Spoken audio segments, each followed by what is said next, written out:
りおしまい。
Welcome back, Dragon Ballers, to Get the Mic, the only show where your host on the left, Owl, and your host on the right, Brock, dissect fiction for its mythological significance.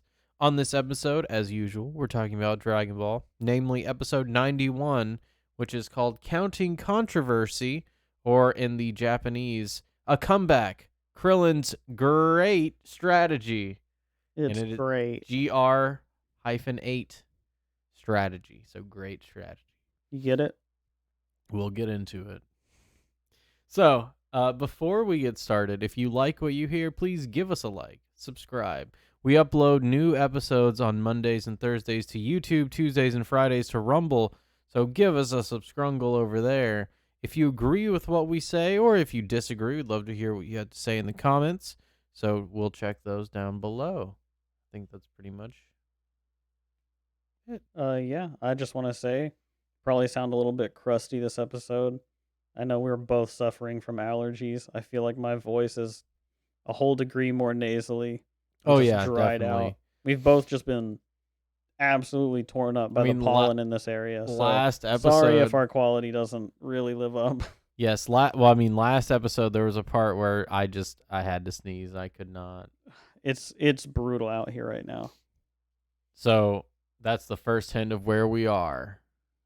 So please excuse. I think it'll be an interesting conversation. Hopefully so. So let's go ahead and get started with it.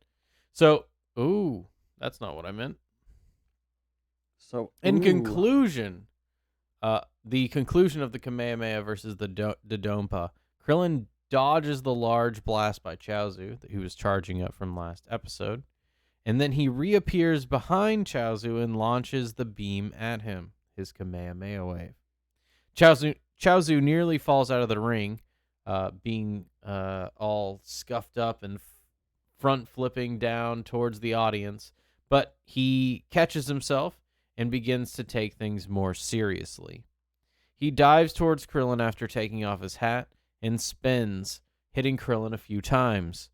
As Chaozu goes to finish him off, Krillin dodges out of the way, sending Chaozu into the floor of the arena.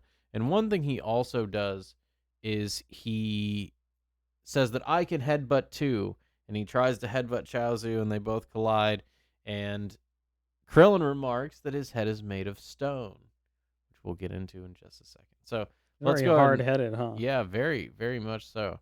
So let's go ahead and get started talking about this.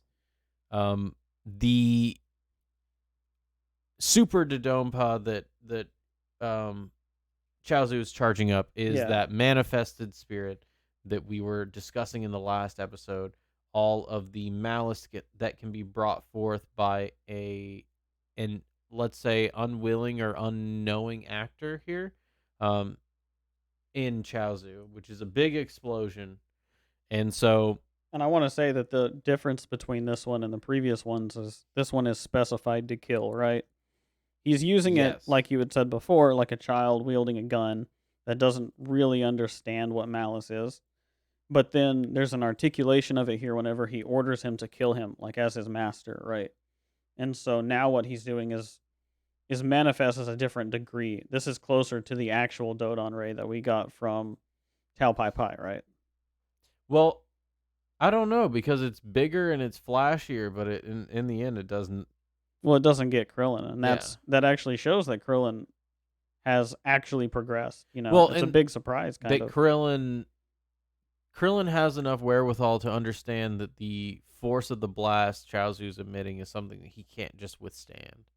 It's not something like Goku going Right. who's In going to like. humility, he knows Mhm. that. Yes, and that's a big step for Krillin. We've seen him he grow along that path, being allowing himself to be subservient to what he deems truly admirable, which traditionally was Roshi, but now more and more it's becoming Goku.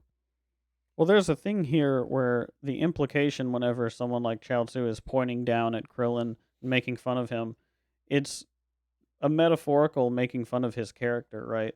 And so this is Krillin's opportunity to rise up and say, "No, you're actually not above me in your mode of being." And so he literally rises up to it and meeting him on his level and enlightening him with his truth, right? Yes, which and the truth and let's say the settling out of order from chaos is that Krillin then is able to define and understand Chaozu, right? Yes. By using the Kamehameha wave. And what we were talking about earlier, before I guess we started the episode, was how Krillin is able to use the Kamehameha wave. Right. Maybe not a fully realized Kamehameha wave, and Roshi even comments about that, but he is able to use the magical words to create order out of chaos from what he sees, being that the proper order is for the malicious and especially the unknowingly malicious Chaozu spirit is subordinate to the spirit which admires and emulates the heroic. Right. And I mean this is kind of a it's like taking a child that's acting with a malice that shouldn't be acted out and spanking them on your knee. Yeah, it is. It is He that. really It's needs to calling actually out the experience yeah, the repercussions of what he's tried to do here, right? Because he's wielded a malice that is above what he should be wielding in an arena like this, or or even as a what he character like he is, understands. I right? mean, think about the man that he burned all his skin, Yeah, basically, right? Like Chaozu doesn't he understand the needs to consequences be of that. taught an empathy, right? Yeah, And and so I think that's kind of what that manifests as with Krillin being able to channel that logos in that way, right? and he does so exactly. And so after that, Chaozu's like, "I'm done. Time to kill you." And so he takes off his hat and spins towards Krillin. And it's such an unorthodox and unfathomable unknown that Krillin is against that at first he gets hit a few times. His first strategy is to try to combat it. But Krillin, knowing no malice, basically no malice, is unable to even penetrate the idea that Chaozu is inhabiting, which is why it's stone. Yeah, It's being against only the other in that sense, and because that he plays the game, right?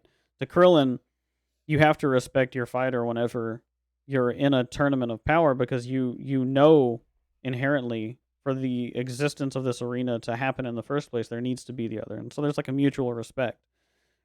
it's And only going to be when Krillin can grasp what Chaozu is right, that he's going to be able to stop him, and which is we'll tied come to that back to Tao that. Pai Pai Mhm. or not episode, tied to the Relation, theme yeah, of that experience that Goku had, right, with Tao Pai Pai. right. It's a mini thing for that for Krillin to kind of grow into, and so let's go ahead and yes, so Chaozu gets up after Krillin dodges his attack, and he goes straight through the floor, and he just pops up, and Krillin's amazed by it. He seems to be unharmed by the failed charge. He rushes Krillin again, but is stopped by Krillin grabbing his head. So he grasps Chaozu and is able to stop him. He literally grasps him. He grasps him and he grasps him. He Yes. understands him and he grasps him. And he says, "You can't use the same tricks on me." And so Krillin then charges him and is able to get a couple hits in when Chaozu uses his power to stop Krillin in his tracks, his psychic power, which is he has like his hands open like this, points them towards Krillin, and Krillin acts like he's sick. The Crane Hermit, seeing victory, tells Chaozu to kill Krillin by beating him to death. He does not want him to knock him out of the ring. Then he has a flashback with his relationship to Tao Pai Pai. They trained together, and one day, it seems, during a supper, they had a spat, and they got into conflict and separated since. Hostile brothers. Adversarial brothers from the school of the adversary and the embodiment of the adversary. What do you know? It's almost like a reflection. Mm-hmm.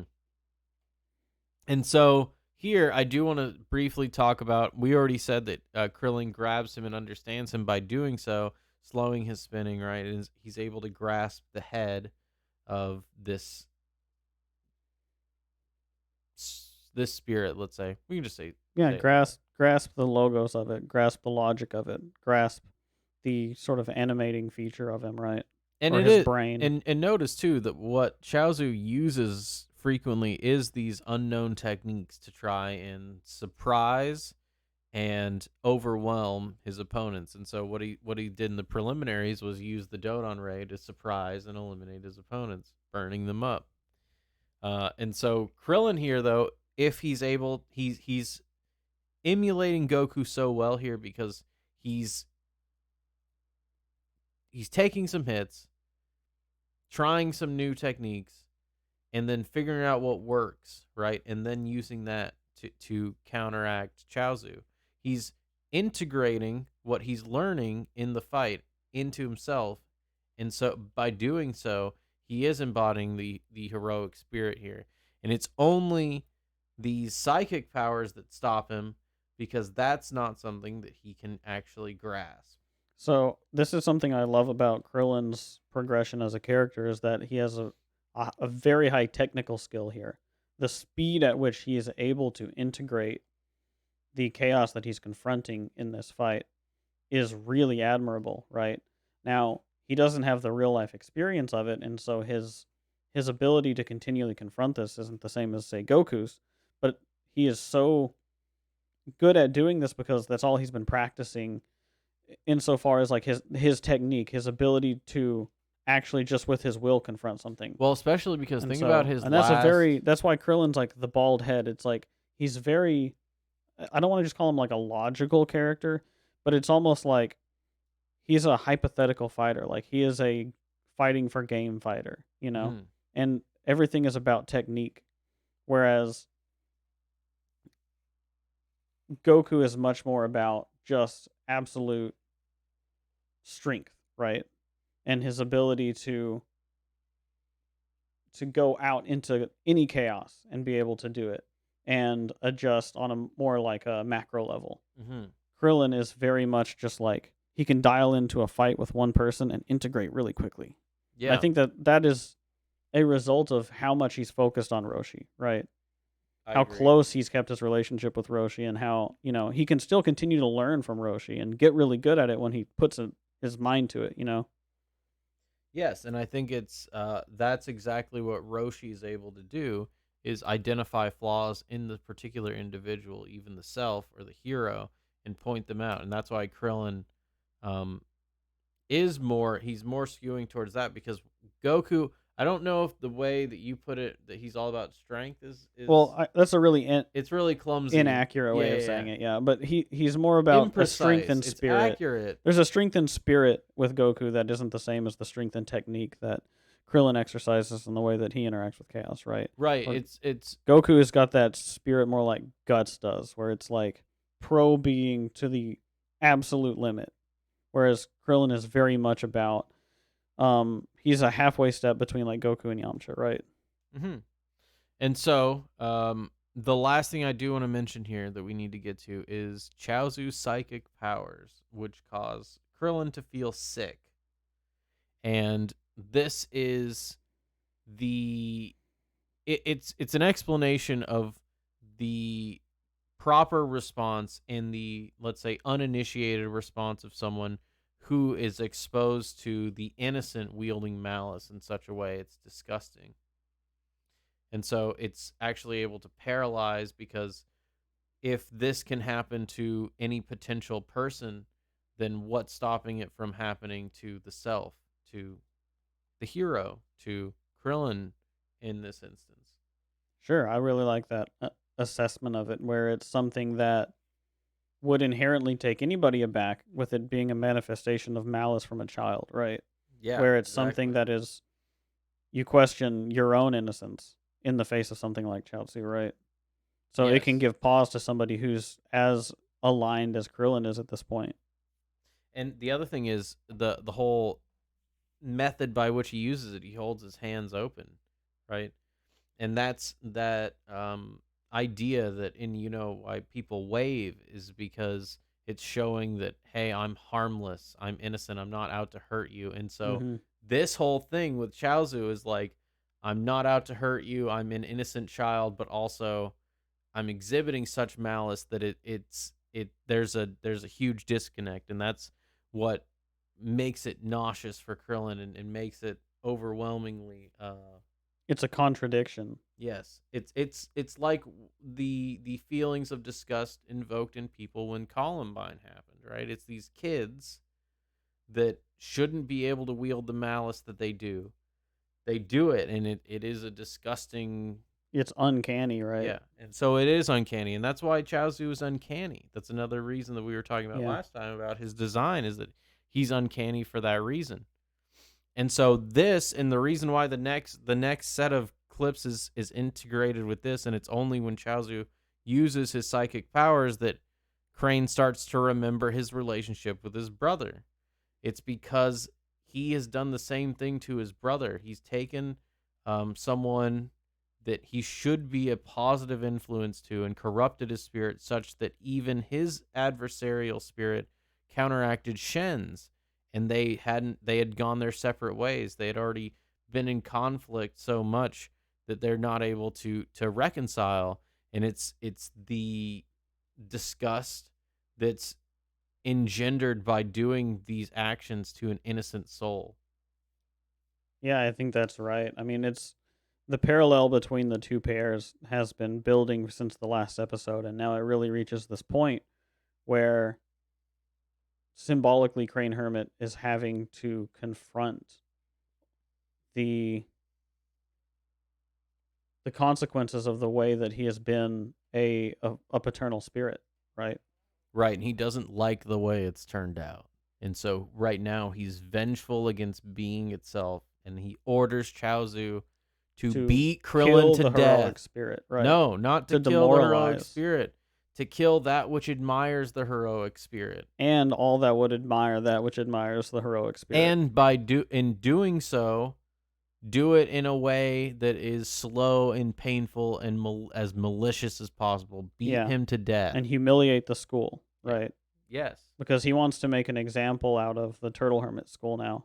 That even striving towards goodness itself is something that is shouldn't be respected, shouldn't be admired. And so And this is that ultimate manifestation of what we were saying before with the way that they were demoralizing people. This whole exercise in entering this hierarchy is to demoralize the nature of the hierarchy itself.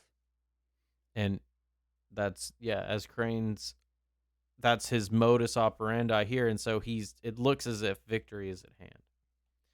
Oops. So Krillin, seeing that Chaozu needs his hands to use this ability, begins to ask him math questions. Chaozu, needing to use his hands to count, succumbs to Krillin's attacks and is knocked out of the ring. The answer to the final question is 8. as Krillin relishes in his triumph. At the hospital, Krillin boasts about his win, but is challenged by Bulma, who gives him a very complex math question. And at last, Chaozu is finally schooled by the Crane Hermit in math. And while that whole exchange is happening, Shen actually says that he didn't realize he needed to teach Chaozu math. And it's something that we can look back at the turtle training and how that was Goku's weakest thing, was learning school subjects during the training, and how Roshi would say that a sharp mind is necessary for a martial artist, let's say. And so we see that dichotomy again, right? That Shen hasn't provided this proper nourishment to his students. And so there is severe lacking, right? We haven't really seen that yet. Is up until now, we've seen the Crane Hermit's students being like perfection incarnate, right? There's nothing that they are lacking in as far as the arena in which they've been set up. But there are big gaps that are unforeseen by the paternal spirit being Shen. Right. Well, this is his failure to be a teacher in spirit, right? Yes. One of the things that you need to embody as sort of that paternal spirit is a teacher. Is you need to be able to impart things in a way that prepares your student for the world, right? And you can fail your student as a paternal spirit by not nourishing their ability to solve problems. Let's say like a math problem, right? And instead they will hyper focus into one direction and have these vulnerabilities. And so that's why we see in the training that the turtle hermit gives, they're plowing the land and they're delivering milk. They're doing all of these different essential things because they're becoming well-rounded. They're also respecting those processes by which life functions and society functions. Right. Whereas we see that whenever Tien and Chaozu are out in the world, the food that they get, they just take. Yes. As an assumed reward for the way that they are. Because they're at least a hair better. Right. And so I want to get into that. So the original questions come through. Krillin asks him just one simple math question, and he starts to count in his hands. Krillin gets a hit in, but then Chaozu reestablishes it. And he says, now it's your turn. What's this math problem? And Krillin knows it. And he answers back, and it just like catches Chaozu off guard. Right. And so then Chaozu, trying to turn that back on him, turns back, and Krillin gives him a really easy one. 9 minus 1. 9 minus 1. 9 minus 1. And Chaozu can't figure it out. He gives him a Superman punch, knocks him out of the ring, and then says the answer is 8. The answer is 8. And then like shows him up there and all that. And so this here too, it goes to show that Chaozu had to be a hair better than Krillin. Because he could have left it. He could have used his power. He could have not asked any more math questions, not answered anymore. Shen even says that he's an idiot for answering the trick in the first place. But it's like what we were just saying. It's the way that Shen taught them that they deserve food just by being a hair better than anybody else. Mm-hmm. Right? And so he has to continue that. And so he says, now it's your turn, and it backfires on him so hard that he gets knocked out. Well, I really love this idea because the 10 minus 2, and I know it's going to sound like I'm reaching a bit, but I don't think that I am too much, is you've got your 10 fingers on your hands, right? And 10 he's holding, minus 2? Right, or 9 minus 1, sorry. 9 minus 1, so yeah. So the 9 minus 1, right, which comes out to 8. I like the concept of the 8, because so you've got your 10 fingers, you got your 2 opposable thumbs, and there's this whole idea about they've worked the land, like they've plowed the fields literally with their hands, they've carried the milk, they've done all of these tasks, and you can imagine someone who's gone out into the world and part of their training has been working for others, they get calluses on their hands and stuff like that, right? And it's like, what do you use your hands for, right? And all that we see that Chaozu does is he just holds them up in front of him defensively to say that, like, look at me, look how innocent I am. They're completely innocent hands, so to speak. Like, these are child hands that he holds up in defense of himself, so it's like you can't even attack him. And so there's this difference in the way that your hands are. It's like, what if you used your hands, your ability to grasp with? So thinking about, I was just, which is it's a bit of a weird jump, but at the same time, I like this idea that the way that they've trained underneath their masters is different, right? Because by telling someone they're inherently better than other people, they don't become challenged in that way, and they don't have the confidence. It's all ego, you know, And then when they're presented with an unknown, a chaos, they're not going to be able to make it into order because they have not properly.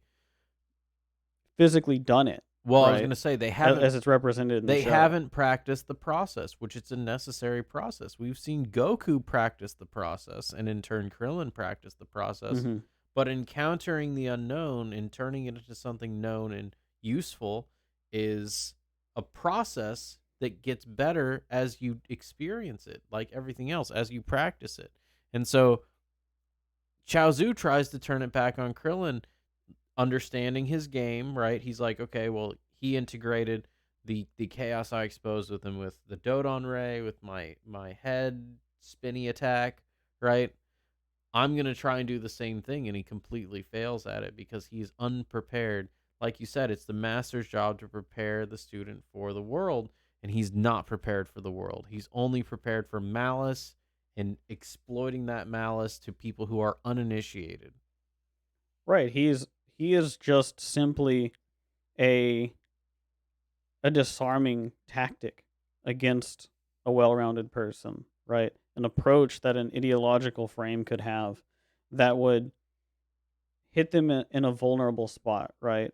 And we see that Krillin's ability to integrate that this kind of spirit could exist is stronger than Chaozu's ability Understand why Krillin exists. to even count out the Yeah. existence of enough people, right? He can't understand more than himself, even in a sense, Mm-hmm. right? And so it's like he can't count. It's like to him, there's one. He's 1 point. He points the Dodon There's Ray. one hair. There's one blast. He Right. points himself physically at him and drills into him as one thing. And then as soon as Krillin asks him to differentiate out from just being that thing, he can't do it.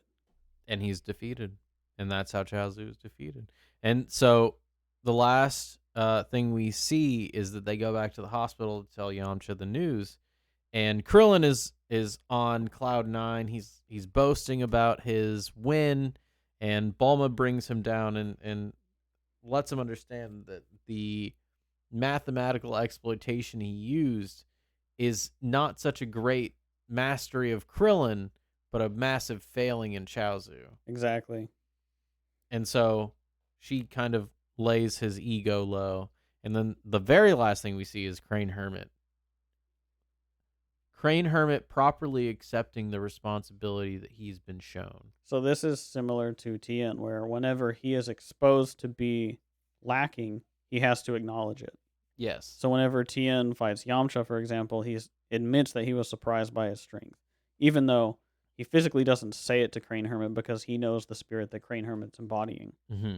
But in the same way, Crane Hermit has to acknowledge, I failed to prepare Chaozu for this fight.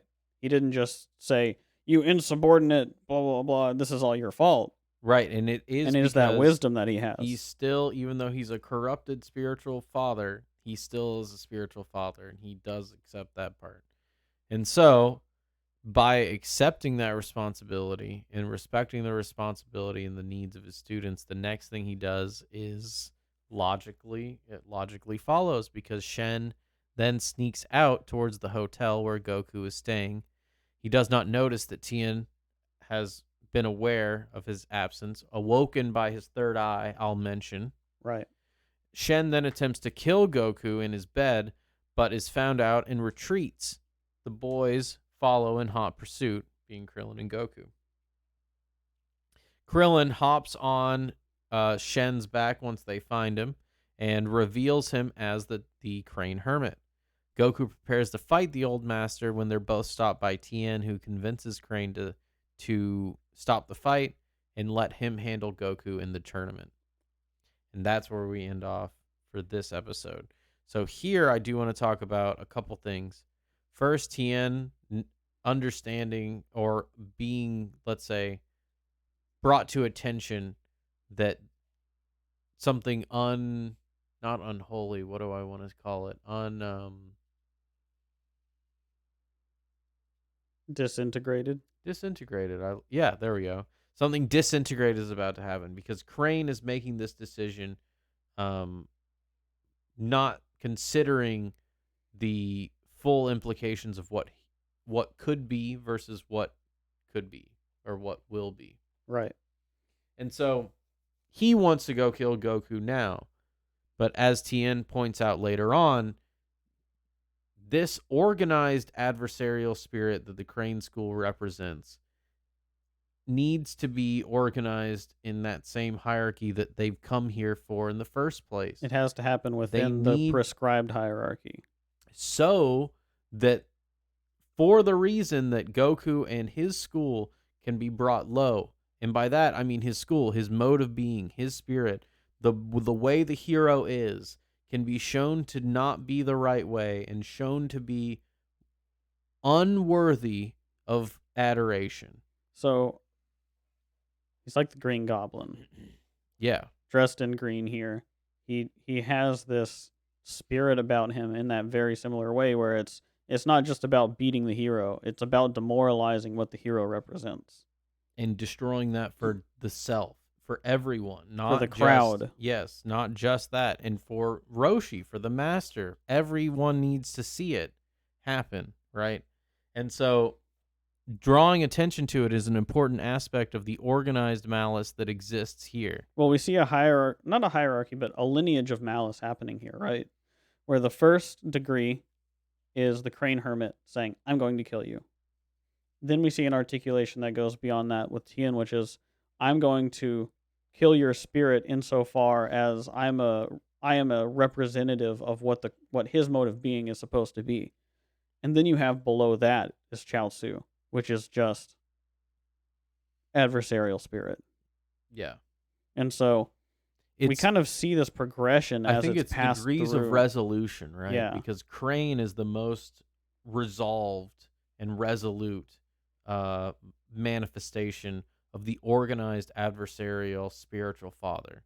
Right. Then you have Tien, who's following him, which is less resolute, definitely. And then Chaozu, who can't even fathom the resolution. I don't know if I would tie the resolution into because Chaozu would be a low resolution manifestation of it. Right. I think the Chaozu being low resolution is to say that that's where that leads. Yeah, exactly. And As so it becomes more defined and Tien integrated. is sort of the current generational, where you can say like trying to kill something on a mimetic level or on a social level is what is born from this obstinate adversarial spiritual father, right? Mm-hmm. And so they're finally stopped, and even as Goku is about to charge and fight Shen, and so Tien is able to convince Shen that the true adversarial spirit is to defeat them in the ring, and he agrees because it's adversarial to the spirit of the tournament. Yes, it's not just about one fight; it's about the fight of fights. It's about all the fights. It's about I'm better. Mm-hmm. The end. Well, it's about I'm better and it's worthless to try. Right. So, and that's where we leave off. So that's what we see. It's I'm the best and it's worthless to try versus And we've Goku. seen this with Tien. He said, I don't lose. Yeah. He's explicitly said, we win these, boys. Yeah. So, and that's really where we leave off. Roshi doesn't follow them, which I think is interesting. Because it's an intentional thing. Roshi chooses not to follow them. And I think the only reason Roshi does that is because he learned that Goku had already killed Tao. He knows that Goku is already above the level. He's able to handle this, yeah. Yeah. But it is interesting because Roshi kind of acts goofy right here. He like falls out of bed and stuff. We see that Roshi overacts Goofy in situations like this. Intentionally. When he's handing the responsibility over to the heroic spirit when he knows it can succeed. Exactly. And so this little night scene, I really like it. It really kind of puts the exclamation point on the stakes for this tournament thus far. and it's really evolved past. Um, it's a battle of the schools. No, it's more than that at this point. It's about everything. It's It's a about the battle of tournament what the itself. battle is supposed to be. Exactly.